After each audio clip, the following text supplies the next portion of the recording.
కూడా అందరికీ తెలుసు. అప్పట్లో సిఐడి ఆఫీసులో మరి ఎస్పీ స్థాయి అధికారులు కూడా సునీల్ కుమార్ రూమ్లోకి వెళ్ళాలంటే పర్మిషన్ తీసుకుని వెళ్ళాలి. ఇతను డైరెక్ట్గా డోర్ తీసుకుని వెళ్ళిపోయేవాడు. ఆ లోపల ఉన్న ఆఫీసర్లు ఎవరైనా ఉంటే అతను ఎంటర్ అయితే వాళ్ళు బయటికి రావాలి తప్ప ఇతను వెయిటింగ్ కూడా చేసేవాడు కాదు. అంత అత్యంత ఆత్మీయుడని చెప్పి సిఐడి ఆఫీస్ అంతా అనుకుంటాం, నాకు చెప్పడం కూడా జరిగింది. మరి ఆ రోజుల్లో అత్యంత బలవంతుడు అని ఆయన ఏదో అప్లికేషన్ కాల్ఫర్ చేశాడంట సునీల్. ఈయన క్వాలిఫికేషన్ ఆయనకి బాగా నచ్చిందంట. ఇంటర్వ్యూలో మరి ఈయన క్వాలిఫికేషన్ చూశాడో పర్సనాలిటీ చూశాడో నాకు తెలియదు, కానీ మరి ఆయన సెలెక్ట్ చేయడం జరిగింది.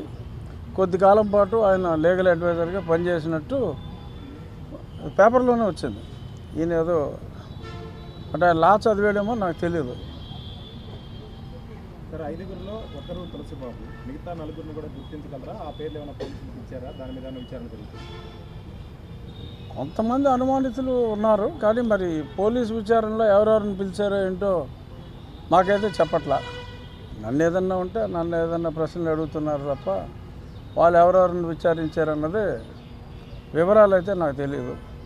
అనుమానితుల పేర్లు మీరు చెప్పగలరా? ఎవరెవరు? నాకు తెలుసు, కానీ మీడియా ముందు చెప్పలేను, జాగ్రత్త పడిపోతారు. మిగిలిన వాళ్ళని ఇప్పుడు చాలామంది ఎంక్వైరీ జరుగుతుంది. ప్రభావతి గారి మీద, ప్రభావతి గారు పరారీలో ప్రభావతి అందుబాటులో లేరు అంటున్నారు. అందుబాటులో లేరు అని పారిపోయారు. మరి సుప్రీంకోర్టులో ఫైల్ చేశారు. నేను కూడా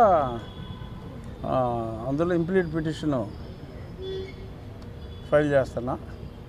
బహుశా బుధ గురువారాల్లో పారిపోయిన ప్రభావతి గారి పిటిషన్ రావచ్చు. పోలీసులకి ఒక సూపరింటెండెంట్గా చేసి రిటైర్డ్ అయిన ప్రభావతి గారిని ఎదగడం పెద్ద కష్టం అంటారు. అంటే వెతుకుతున్నారని నేను అనుకుంటున్నా, నేను నమ్ముతున్నా. మరి నువ్వెంతో అనుభవంతో అడిగిన ప్రశ్నకి సమాధానం నేను ఏది చెప్పినా కూడా బాగోదు. ఇన్వెస్టిగేషన్ బాగా స్పీడ్గా ఉందా లేకపోతే ఎట్లా సార్? డెఫినెట్గా సంతృప్తికర స్థాయిలో ఉందని. ఎందుకంటే 2 అరెస్టులు అయినాయి కదా, ఆవిడ కోసం ఎత్తుకుతున్నారు. మరి గతంలో కూడా విజయపాల్ గారికి కూడా సుప్రీంకోర్టులో బెయిల్ వచ్చిన తర్వాతే ఆయన దొరకడం జరిగింది. బహుశా డాక్టర్ ప్రభావతి గారు మరి ఆవిడ భర్త కూడా ప్రముఖ లాయర్ అంట కదా, వైసీపీలో గతంలో ఉన్నారు. మరి వారు ఏదన్నా మరి కానీ అక్కడ మరి పెద్ద పెద్ద లాయర్లను పెట్టుకుంటున్నారు. అప్పుడు విజయపాల్ అయినా అభిషేక్ మను సింఘ్వి 3 అపీరెన్స్లు అంటే 75 లక్షలు. మరి ఇప్పుడు ఇక్కడ ఆవిడ కూడా సీనియర్, 10 లక్షలు 15 లక్షలు అయి ఉంటుంది. ఇక్కడ సుప్రీంకోర్టులో మరి ఆవిడకి కూడా ఎక్స్ మహానుభావులు అభిషేక్ మను సింఘ్వినే ఇస్తారా, లేదంటే ముకుల్ రోహతగీని ఇస్తారా, మరి ఎన్ని లక్షలు ఖర్చు పెడతారు అనేది నాకు తెలీదు.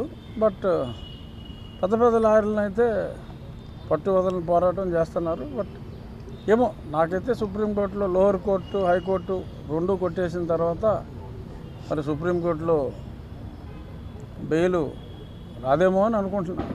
ఎందుకంటే మా లాయర్లు మేము కూడా ఇంప్లీడ్ చేస్తున్నాం అన్ని వివరాలతో. ద వెరీ ఫ్యాక్ట్ ఆవిడ పారిపోవాల్సిన అవసరం ఉందండి. స్టేట్మెంట్ ఇవ్వచ్చు కదా, ఇవ్వకుండా